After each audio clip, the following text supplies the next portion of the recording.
Hello dear students, welcome to Rishikul Online School. Today we are going to discuss chapter number 6 of Civics, which is about rural administration. Dear students, as we know that India has 28 states and the 9 union territories. All these states and the union territories are divided into districts. These districts are further divided into subdivisions, and the subdivisions are also known as tehsil or the taluk. The subdivision is further divided into blocks and a block divided into villages. This chart shows the structure and the functions of district administration.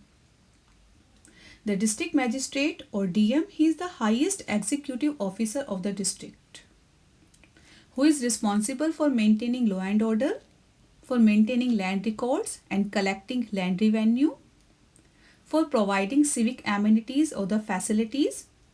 So for these purposes, he is assisted by a number of officials in his work. Let's learn about them in detail. District magistrate, he is the highest executive officer of the district, as I have already told you. He or she also called the deputy commissioner or the district collector. He or she generally comes from the Indian Administrative Service.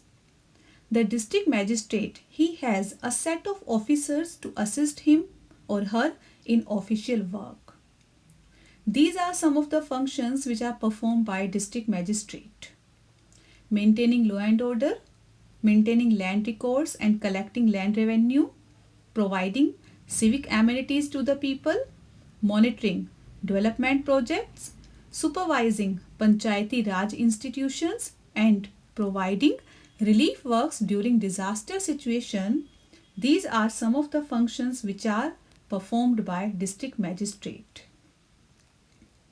These are the officials who assist district magistrate in maintaining law and order. The officer in charge at the district level is Superintendent of Police or SP. Each subdivision or police circle is under the charge of a Deputy Superintendent of Police or Deputy SP. The Inspector of Police or the Station House Officer, he is in charge of a police station, who is assisted by Sub-Inspector of a Police, Assistant Sub-Inspector of Police, Head Constable, Constables and Chokidars. Every police station has a defined area that comes under its control. In case of any dispute, people of that area can go to the police station and report their grievances.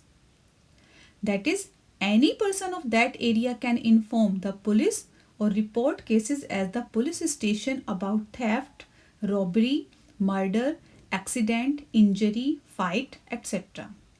It is the responsibility of that station to investigate and take action on cases within its area. The work of the police is to register the complaint or cases and then to investigate them.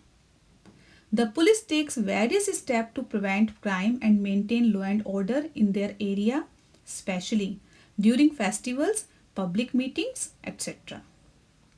They keep a vigil on the activities of the antisocial elements.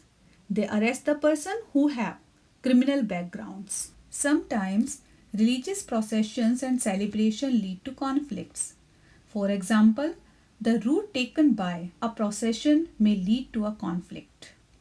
The police play an important role in getting the representatives of the concerned communities meet and try to arrive at a solution.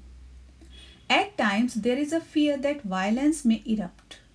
Some antisocial elements try to disrupt the procession. In such a situation, the police is responsible for ensuring that violence does not take place.